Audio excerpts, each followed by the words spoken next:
जय श्री कृष्णा। आप सभी को आषाढ़ मास की ढेरों शुभकामनाएं। प्रिय भक्तों, आज आषाढ़ का छठा दिन है और आज हम सुनेंगे छठे दिन का महात्म्य। आषाढ़ महात्म्य में छठे दिन की कथा, छठा अध्याय। कल हमने वर्णन सुना कि किस प्रकार से जो रथ बनाया जाता है पुरी जगन्नाथ में भगवान की रथ यात्रा के लिए, उसका क्या विधान है और उस यात्रा में शामिल होने से आपको किन पुण्यों का लाभ प्राप्त होता है, कौन कौन से पुण्य, क्या क्या कर्म करने से आपको प्राप्त होते हैं। ये संपूर्ण वृतांत आपने कल सुना। आपने जाना कि वहाँ पर जो रथ यात्रा के पीछे भी अगर कोई कदम चलता है तो एक कदम पर एक अश्वमेध यज्ञ करने का फल प्राप्त होता है। भगवान पुरी जगन्नाथ के रथ यात्रा में भगवान के पीछे पीछे भी, रथ के पीछे पीछे भी अगर आप चलते हैं तो जितने कदम आप चलेंगे उतने ही आपको अधिक अश्वमेध यज्ञ का फल प्राप्त होगा।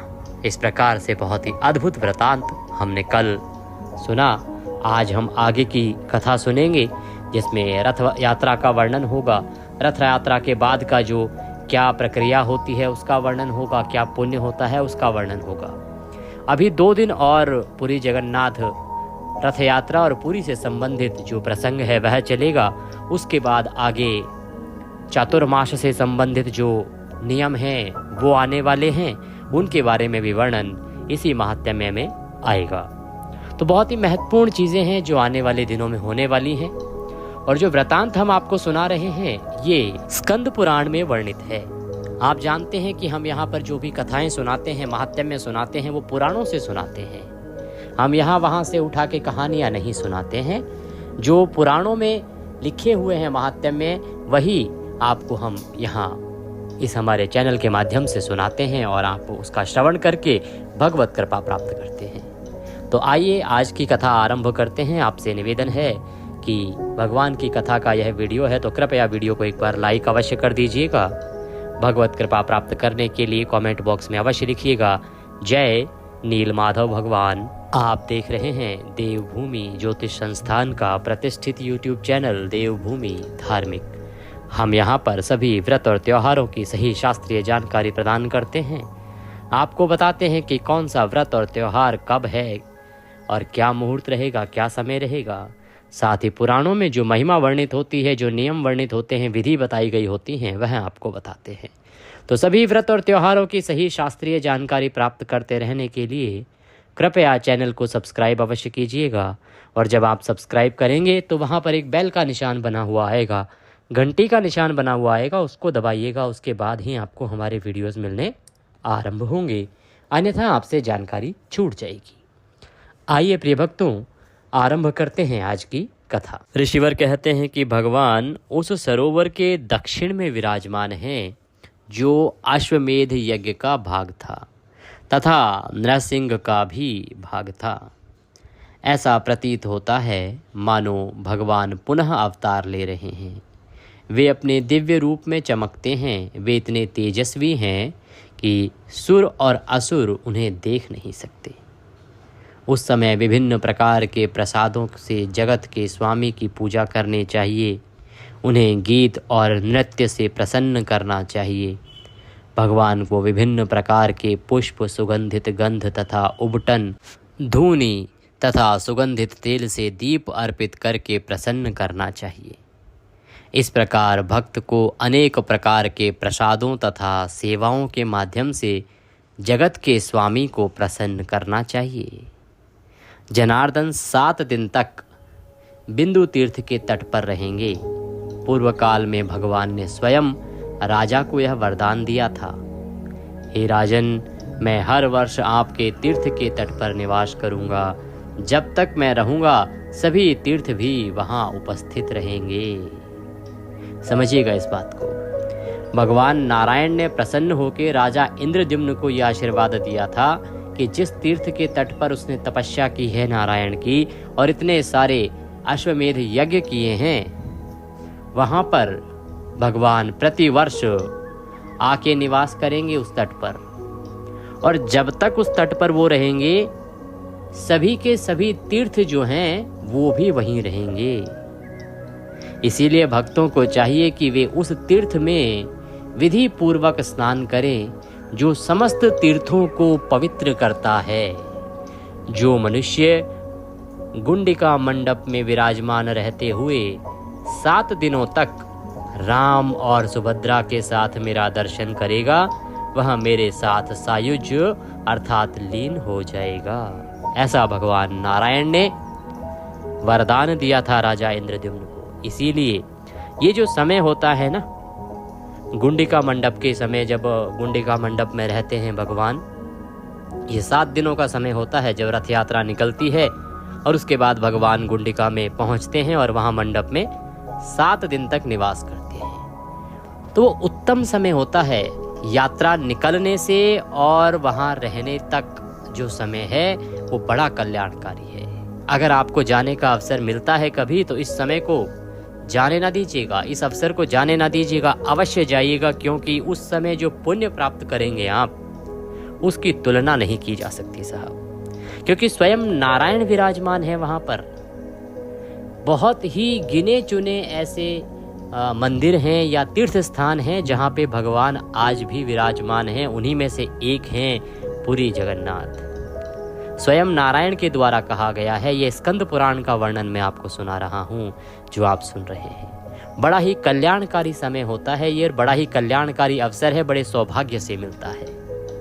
आगे चलते हैं, कथा को आगे बढ़ाते हैं। मेरे प्रभु कहते हैं कि भक्त जनों को, चाहे वे पुरुष हों या स्त्री, उस शुभ एवं परम पुण्यदायी तीर्थ में पवित्र स्नान करना चाहिए जो समस्त पापों का नाश करने वाला है।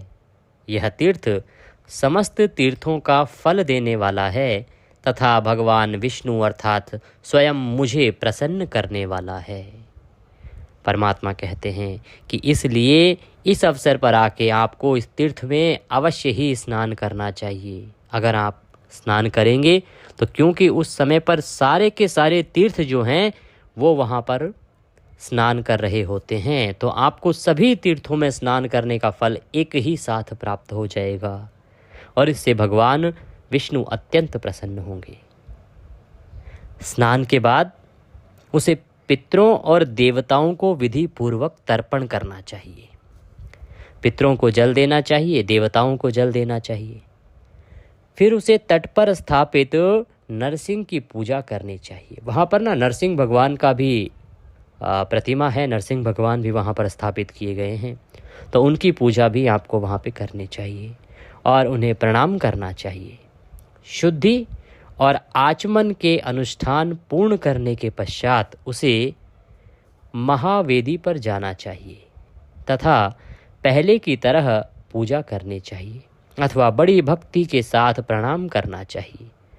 जो भक्त 7 दिनों तक ऐसा करता है वह कोई साधारण पुरुष या स्त्री नहीं होता, बल्कि महामानव बन जाता है, वह देवतुल्य हो जाता है।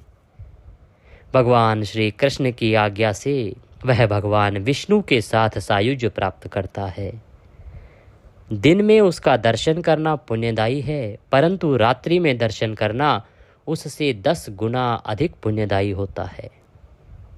जो भी पवित्र अनुष्ठान जगत के स्वामी की उपस्थिति में किया जाता है, चाहे वह छोटा हो या बड़ा, वह करोड़ों गुना अधिक हो जाता है। भक्तजन तुला पुरुष अथवा अन्य महान दान दे सकते हैं, परंतु हे ब्राह्मणों, यदि एक भी दान दिया जाए तो वह सभी वस्तुओं के दान के समान है। हे ब्राह्मणों, जब कृष्ण महावेदी पर जाते हैं तो सभी दान मेरु के समान हो जाते हैं, सभी लोग व्यास के समान हो जाते हैं। यह योग वास्तव में दुर्लभ है। स्कंद द्वारा प्रतिपादित अर्थोदय आदि योग महावेदी नामक योग के 16वें भाग के भी बराबर नहीं है। इतना अधिक पुण्यदायी होता है ये योग। इस समय पर जब आप जाएंगे तो वहाँ पे जो भी आप दान करेंगे, छोटी से छोटी वस्तु भी दान करेंगे, उसका फल भी अन्य अवसरों पर, अन्य स्थानों पर बड़ी से बड़ी वस्तु दान करने से मिलने वाले पुण्य से अधिक होगा। छोटी से छोटी वस्तु दान करके इतना अधिक पुण्य प्राप्त कर सकते हैं, क्योंकि वहां स्वयं भगवान कृष्ण विराजमान है।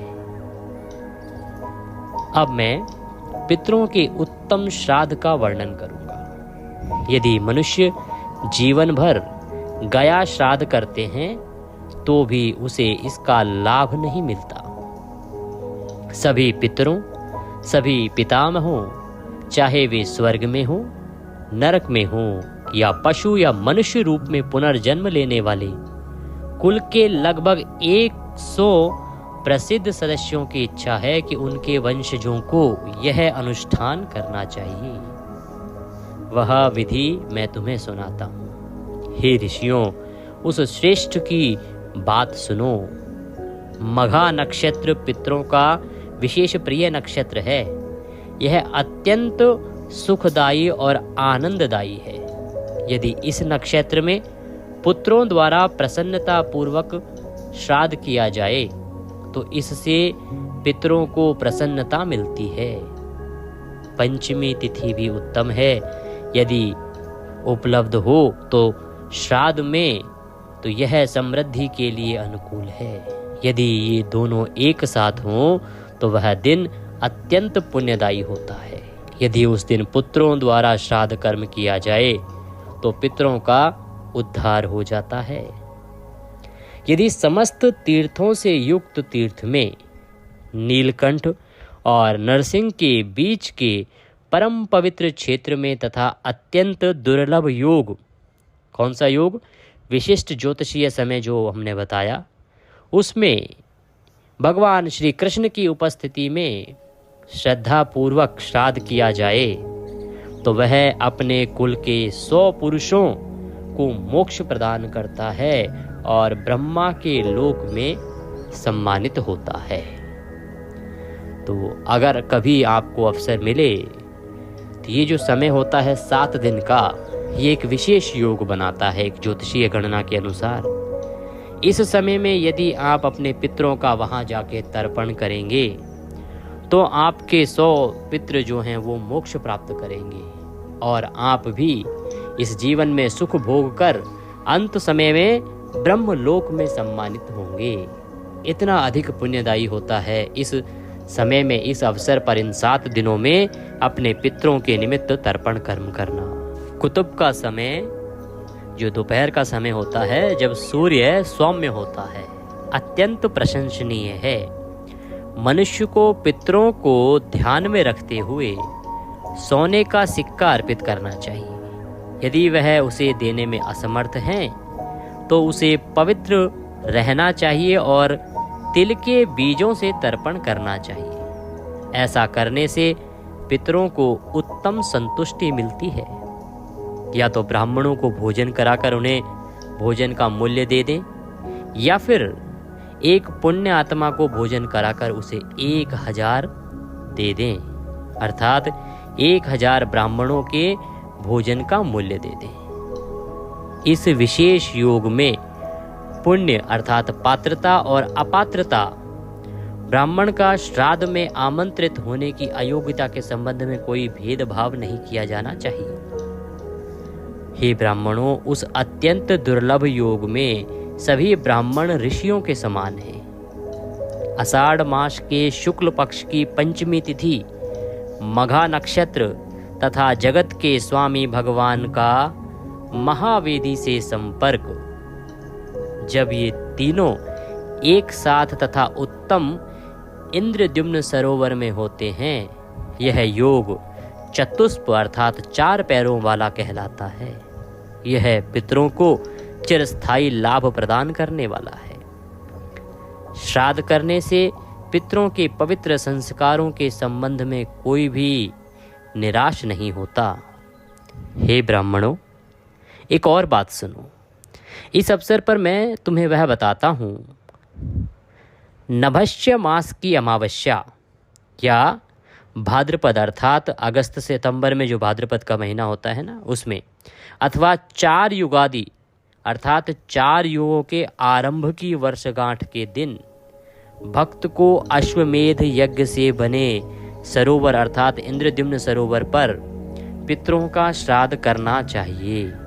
तब उसे 1000 गया श्राद्धों का जो फल है उसके समान फल मिलता है। इस विषय में किसी भी प्रकार का संदेह नहीं होना चाहिए। तो इस स्थान की महिमा बताई जा रही है। वो जो स्थान जहाँ पर महाराज इंद्रद्युम्न ने हजारों लाखों अश्वमेध यज्ञ किए थे, वो जो पवित्र स्थान है और जो पवित्र सरोवर है, उसके तट पर यदि आप पितरों का श्राद्ध करते हैं, कब करते हैं? जो आपको बताया गया अभी, भाद्रपद मास की जो अमावस्या है उस पर, तो उसका जो फल है वो भी इतना अधिक है कि आप समझो 1000 गया श्राद्धों के बराबर उसको कहा गया है कि गया में आपने जाके 1000 श्राद्ध करेंगे तब उतना फल मिलेगा जितना इस भाद्रपद मास की अमावस्या पर उस स्थान पर श्राद्ध कर्म करने से आप प्राप्त कर सकते हैं। भाद्रपद मास आता है, आप जानते होंगे, श्रावण के बाद। अभी समय है, पहले श्रावण आएगा, श्रावण मास के बाद फिर भाद्रपद आएगा।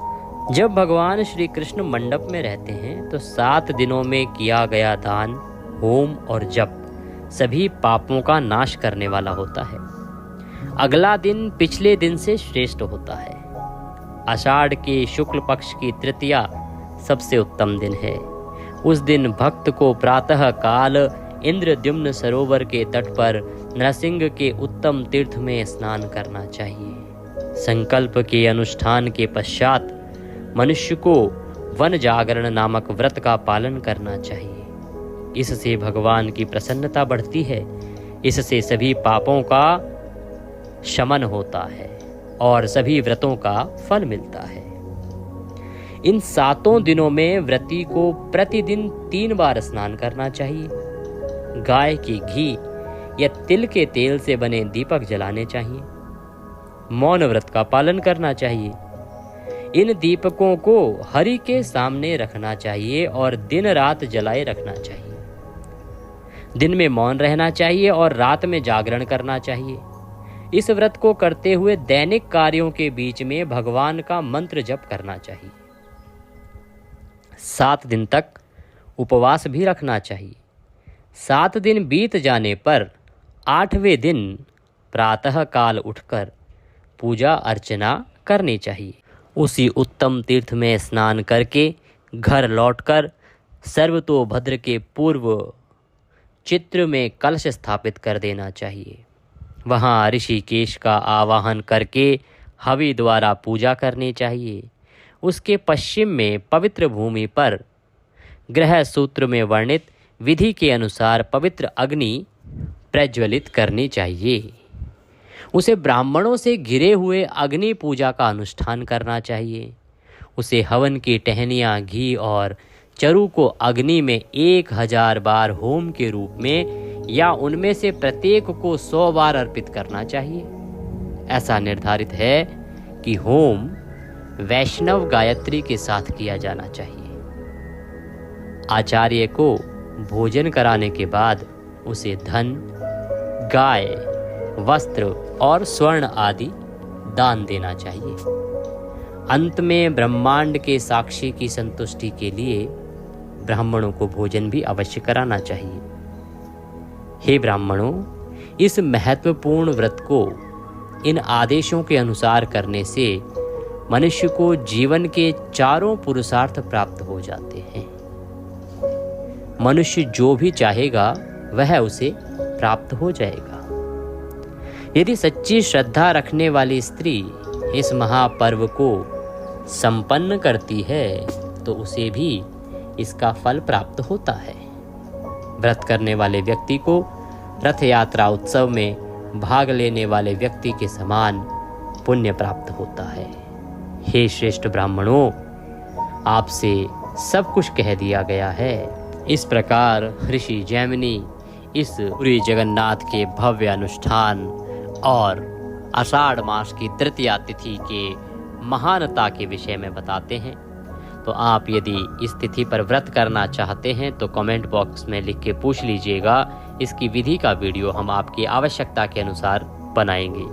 अगर आपको लगता है कि हाँ, ये जो तिथियां हैं आषाढ़ मास की तृतीया तिथि जिस पर जगन्नाथ जी की यात्रा आरंभ होती है और पंचमी तिथि, जिसे बहुत ही सर्वोत्तम बताया गया है पितरों के तर्पण आदि के लिए। इनकी विधि यदि आप जानना चाहते हैं तो कमेंट बॉक्स में लिख के पूछ लीजिएगा, हम अवश्य ही इसका वीडियो आपको प्रदान करेंगे।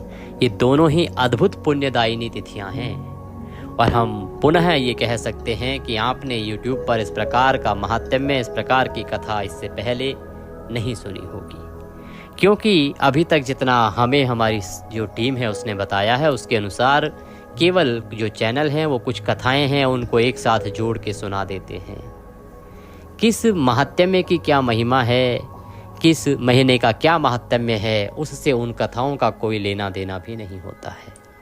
अच्छा है, प्रभु की कृपा सदा प्राप्त होती है यदि आप प्रभु के गुणगान वाली कोई भी कथा सुनते हैं तो, परंतु हमारा प्रयास है कि आप प्रति माह उसी महात्म्य को सुने जो उस मास के लिए बना है। इससे पुण्य अधिक प्राप्त होता है और जो जानकारी होती है ना वो आपकी अधिक बढ़ती है। पूरी जगन्नाथ की महिमा आपने शायद सुनी होगी, लेकिन उसकी क्या विशेषता है और भगवान किस रूप में, साक्षात रूप में वहाँ विराजमान हैं, ये शायद इस वर्णन को सुनने के बाद आपको एहसास होगा। इसकी गंभीरता को आप समझेंगे और आपका मन भी करेगा कि हाँ, अगर इतना अधिक पुण्यदायी दिन है, इतनी अधिक पुण्यदायी वह नगरी है या वह क्षेत्र है, तो अवश्य ही वहाँ जाना चाहिए। बहुत अद्भुत है इसका वर्णन जो ऋषियों द्वारा किया गया है। स्वयं नारायण वहाँ प्रकट हुए हैं, इससे बड़ा क्या हो सकता है। और स्वयं नारायण वहाँ पर स्थापित हुए हैं और उन्होंने राजा को वचन दिया है कि चिरकाल तक वो वहाँ पर स्थापित रहेंगे, सदा विराजमान रहेंगे। तो अवश्य लाभ लीजिएगा। आगे बढ़ते हैं वृतांत में। आगे जो रथ है भगवान का, उसके संरक्षण से संबंधित एक वृतांत आ रहा है। ऋषिवर कहते हैं कि अब मैं रथ की रक्षा करने की विधि का वर्णन करूंगा, जो स्वयं परमात्मा ने राजा इंद्रद्युम्न को कही थी, जिससे भयंकर भूत, प्रेत तथा अन्य भयंकर अलौकिक प्राणी भी रथ को हानि न पहुंचा सके। हे मुनियों, जो आप सबको मान्य होगा उसे मैं कहूंगा। प्रतिदिन भक्त को चाहिए कि वह ध्वजों पर स्थित श्री कृष्ण तथा अन्य देवताओं की सुगंधित पुष्पों, कच्चे चावलों, पुष्पमालाओं, उत्तम नैवेद्यों, सेवाओं, गीत, नृत्य आदि के साथ साथ धूप, दीप तथा अन्न प्रसाद से पूजा करें। प्रतिदिन दूध में पकाए गए चावल से देवताओं को हवि देनी चाहिए। भूत प्रेतों और दुष्ट आत्माओं को उत्तम हवि देनी चाहिए। उन रथों को बहुत सावधानी से सवारी के योग्य रखना चाहिए। यह ध्यान रखना चाहिए कि कोई मनुष्य या पालतू पशु उन पर ना चढ़े। विशेषकर उन पक्षियों को जिनका वास अशुभ हो, उन पर बैठने ना दिया जाए, इसका विशेष ध्यान रखना चाहिए। 8वें दिन रथों को दक्षिण दिशा की ओर रखना चाहिए। भक्त को वस्त्र, पुष्पमाला, ध्वजा, चौरियां आदि से सजाना चाहिए। 9वें दिन प्रातः देवताओं को उनमें भव्यता पूर्वक स्थापित करना चाहिए। भगवान विष्णु की यह दक्षिण मुखी यात्रा बहुत कठिन है। उस यात्रा अर्थात शोभा यात्रा को बड़े प्रयत्न, भक्ति और विश्वास के साथ करना चाहिए। जैसे पहले वाला जुलूस था, वैसे ही यह भी, दोनों ही मोक्ष प्रदान करने वाले हैं। भगवान की यात्रा और पुनः प्रवेश, ये दोनों एक ही पर्व माने गए हैं। जैसे भगवान आए, 7 दिन तक यहाँ निवास किया और उसके बाद अब भगवान पुनः अपने स्थान पर जा रहे हैं। तो जो यात्राएं हैं ना, ये रथ यात्रा के आने का और रथ यात्रा के वापस लौटने का, ये बहुत पुण्यदायी है। जैसा कि हमने बताया कि जब भगवान का रथ चल रहा है आने के लिए, तो पीछे पीछे चलने वाले को एक कदम चलने पर एक अश्वमेध यज्ञ का फल प्राप्त होता है। वैसे ही अब जाने की महिमा सुनिए। जो लोग परंपरा और पौराणिक कथाओं से परिचित हैं, उनका कहना है कि यह यात्रा 9 दिन की होती है। इस 3 अंग वाली अर्थात 3 चरणों वाली यात्रा को पूरी तरह से मनाना चाहिए। जो लोग ऐसा करते हैं उन्हें महावेदी का महापर्व पूरा लाभ देता है। जो लोग दक्षिण दिशा की ओर मुख करके बलराम और सुभद्रा के साथ रथ पर बैठे हुए कृष्ण को गुंडिका मंडप से लौटते हुए देखते हैं, उन्हें मोक्ष की प्राप्ति अवश्य होती है। जो लोग भगवान राम आदि को उत्तर दिशा की ओर मुख करके रथ पर बैठे हुए देखते हैं, उन्हें जो फल मिलेगा वही लाभ उन्हें भी मिलता है जो उन्हें राम आदि को दक्षिण दिशा की ओर मुख करके देखते हैं।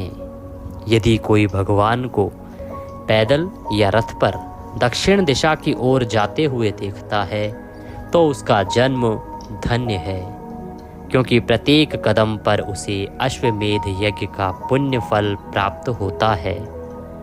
भक्त को भगवान के समक्ष स्तुति, साष्टांग प्रणाम, पुष्प वर्षा, नाना प्रकार के नृत्य और प्रसाद तथा पंख, छाते, चौरियों तथा नाना प्रकार के उपहारों के साथ सेवा करनी चाहिए। जो मनुष्य कल्प वृक्ष के समान कल्प रूपी भगवान ऋषिकेश को, जो अपने दर्शन मात्र से मनुष्यों को मोक्ष प्रदान करने वाले हैं, तथा सुभद्रा और बलराम को रथ पर बैठकर दक्षिण दिशा की ओर मुख करके नील पर्वत पर आते हुए देखते हैं, वे महान आत्मा हैं। वे हरि के धाम वैकुंठ को जाते हैं। जब श्री हरि दक्षिण दिशा की ओर मुख करके नील पर्वत पर स्थित अपने भवन में लौट जाते हैं, तब जो भक्तजन उनका गुणगान करते हैं तथा जो समस्त तीर्थों के निवास स्थान हैं तथा कल्प वृक्ष के समान हैं, उन्हें सब कुछ दान करके दंडवत प्रणाम करते हैं। वे इस लोक में मृत्यु के पश्चात लौट कर नहीं आते, वे ब्रह्मा के लोक में स्थित हो जाते हैं, उनकी मुक्ति हो जाती है। हे मुनियों, यह महान महापर्व तुमसे कहा गया है। इसका गुणगान करने से मनुष्य अशुद्धियों, पापों से मुक्त हो जाता है। जो मनुष्य प्रातः काल उठकर इस मंत्र का जाप करता है, सुनता है या स्मरण रखता है, वह शुक्र लोक में जाता है। जो कोई भगवान श्री हरि की प्रकृति या चित्र बनाकर उसे रथ पर रखकर श्रद्धा और भक्ति पूर्वक इस यात्रा को संपन्न करता है, वह भगवान विष्णु की कृपा से गुंडिका महोत्सव का पुण्य प्राप्त करता है। वह वैकुंठ धाम को जाता है, इसमें कोई संदेह नहीं है।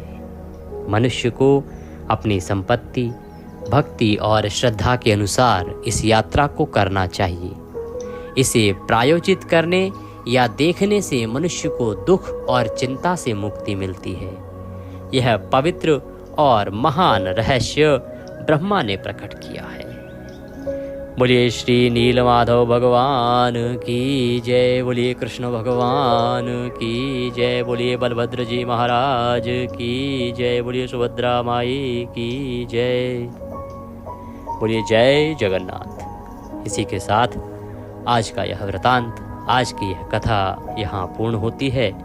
कल हम आगे का वृतांत सुनेंगे, जिसमें थोड़ा सा वृतांत और आएगा पूरी जगन्नाथ का। उसके बाद कुछ अन्य प्रसंग इसमें आरंभ होने वाले हैं, जो आपके जीवन में बड़ा काम आने वाले हैं। एक तो उनके श्रवण करने मात्र से भगवान का आशीर्वाद प्राप्त होता है, दूसरा वो आपके दैनिक जीवन में भी उपयोगी होते हैं।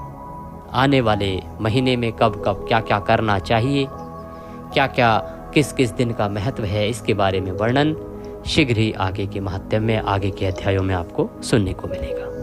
आज लेते हैं विराम, कल सुनेंगे आगे का अध्याय। हरतालिका तीज से संबंधित वीडियो हमने अपलोड कर दिया है। यदि आपके यहाँ हरतालिका तीज होती है तो आप अवश्य देख लीजिएगा। आने वाली एकादशी योगिनी एकादशी बहुत ही महत्वपूर्ण एकादशी है। इस पर एक योग बन रहा है। यदि आपने चुनाव करने में गलती की कि आपको एकादशी कब करनी है और दशमी विधा आपने कर ली, तो यह आपको नरकगामी भी बना सकती है।